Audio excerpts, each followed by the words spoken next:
Hi guys, it's Ying Han from y-age.net. I'm so excited to be here with you guys. I'm actually in Muir Woods. Is that what we are?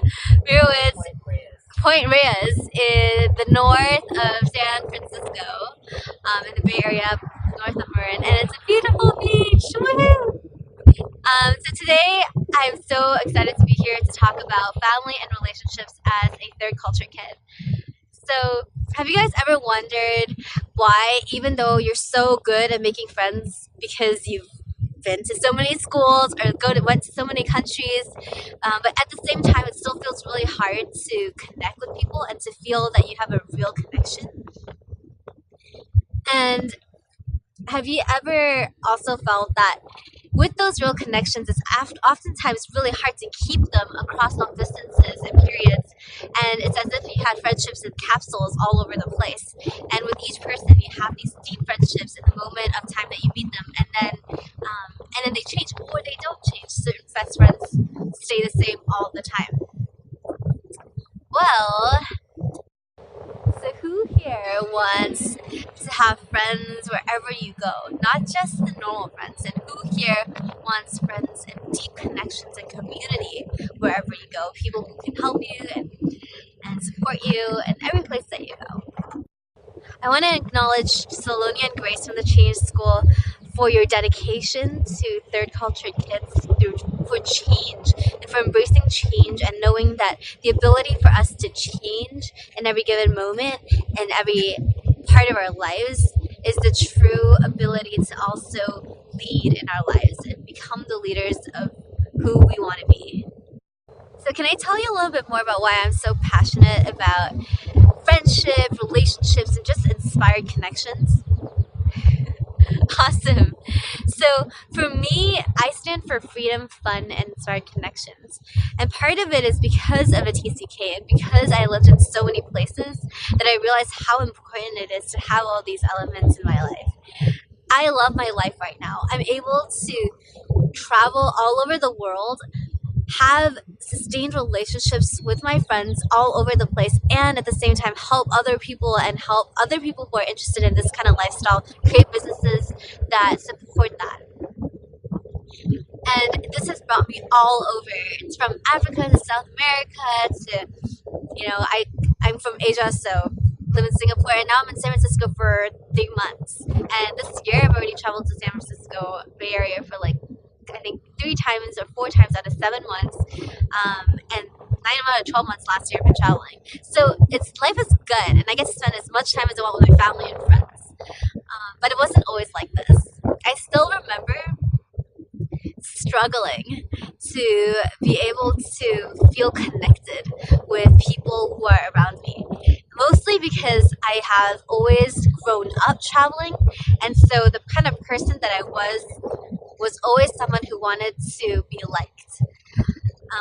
Growing up in different countries has always made me realize that the first thing that you need to do when you get to a new school or a new place is to be liked. So my personality changed all the time dependent on the school, the country, the location, and to what my meter was to get into school or get into a place, figure out what is the most liked qualities or accepted qualities, and then adapt to that and display those. As a result, I never knew who I really was or what my opinions were and what I really liked, because I just went with the flow and knew how to adapt to and see amazing things and see things that I liked from every perspective. And that actually caused a lot of confusion. When I first went to college, and that's when I first started realizing what I truly liked, aside from my parents, my society, and my friends around me, I had a really hard time figuring that out, and I just tried everything.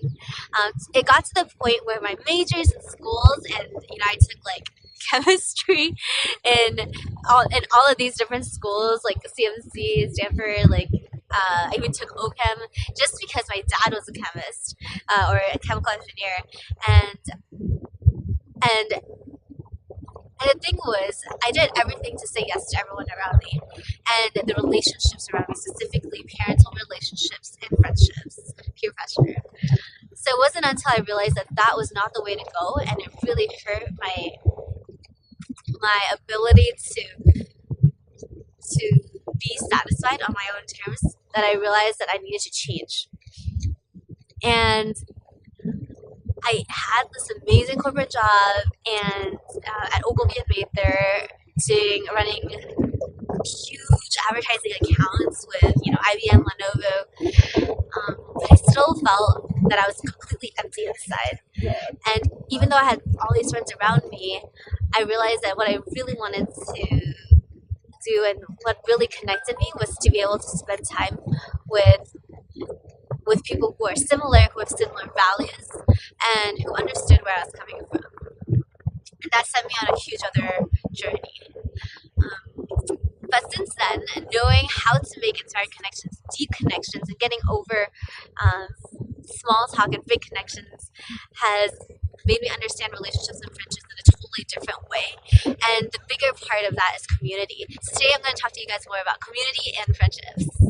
So the number one strategy, would you guys like to know my strategies to creating amazing relationships and friendships that are consistent all over the world? So the number one strategy that I'm going to share with you guys is to create safe spaces. So the problem is that we oftentimes are caught in small talk or superficial relationships, giving each other what we want each other to hear, and only sharing a little bit about ourselves as opposed to all of ourselves. And the problem that creates is that we don't feel like the other person knows all of our dark sides and our bright sides and our full selves when we're going into relationships.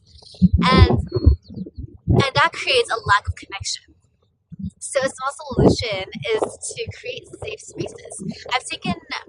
So safe spaces are spaces in which both parties know that it's absolutely safe and non-judgmental and accepting and loving for both people to completely be vulnerable and be themselves.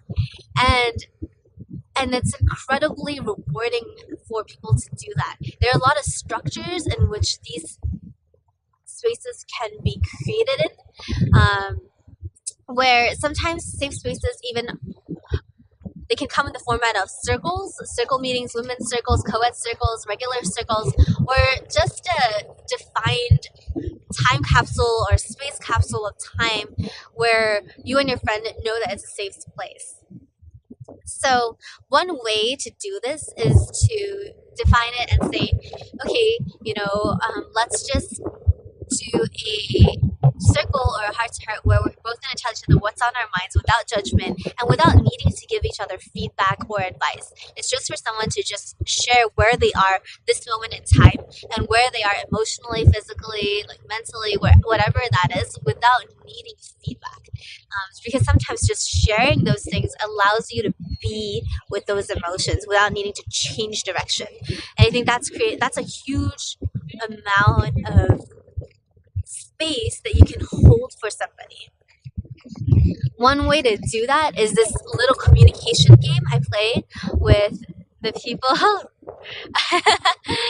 which is called the withholds.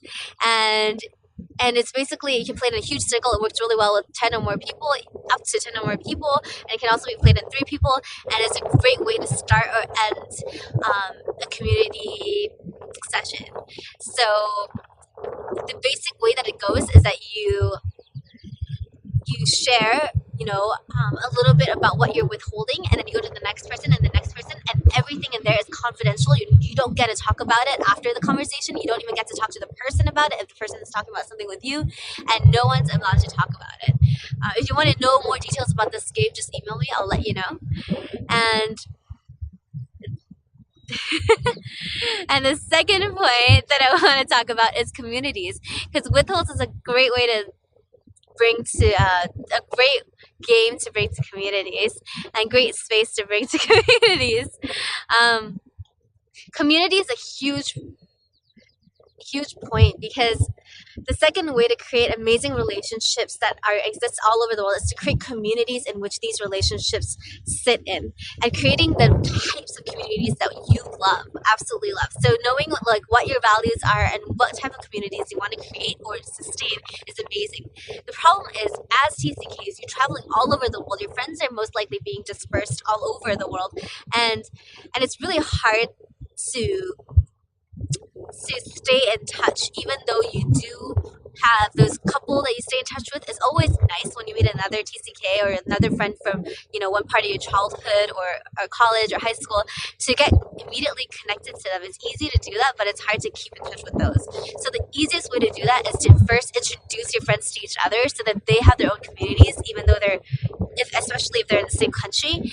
And the second point is to create those communities wherever you go. The best way to create those communities is to hold community gatherings that allow for real deep and intimate relationships to happen from a friendship standpoint. There's so many ways to do that. In Singapore, there's this huge community that I'm a part of, and they run women's circles, and it's just like a bunch of yuppies, expat, men and women, and we have community dinners. We eat raw food together. It's like a healthy lifestyle, well-being based one, and there's a lot of music happening, and we share a lot of what's on our hearts and minds and our dreams and ambitions to support each other through that. So a great way to do communities is to support each other, knowing what each other's dreams are, and really supporting each other. The third thing that I want to talk about, in which to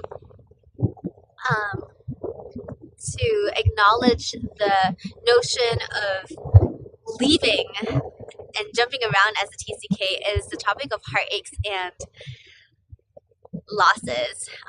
So as a third culture kid, you're constantly leaving places, and each time you leave them, you have to say your goodbyes. You know it's not a final goodbye, but it's still a goodbye.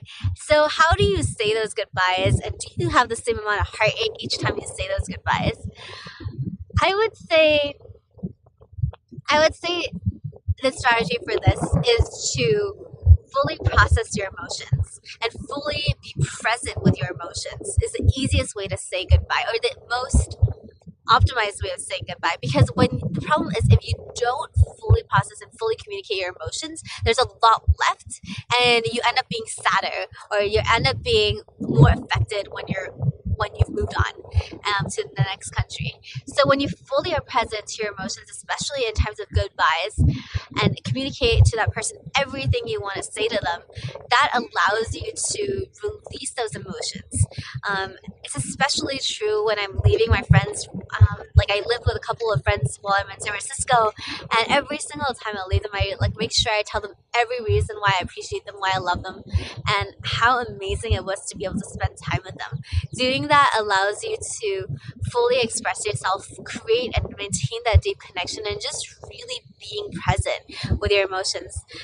So these are the 3 tips and 3 strategies that I do to maintain these relationships, and just also acknowledge that as third culture kids, our ideas of relationships are so different from what others feel. And it's so hard for us to get close to people, but it's also very easy. It's like such a dichotomy. It's easy for us to get close to people, but it's also hard for us to make really deep, true, vulnerable connections because of the lack of safe spaces that we feel. So I highly encourage you guys to make amazing connections, really, really deep ones, create communities that are the best fit for you, and also create amazing ways to say goodbye, because it's never a real goodbye, but it's always a goodbye to that moment. If you guys want to talk more about this topic, I'd love to talk to you about it. Like, my whole thing is about connections, inspired connections, freedom, and fun. So I am Ying at y-age.net, and I will be around.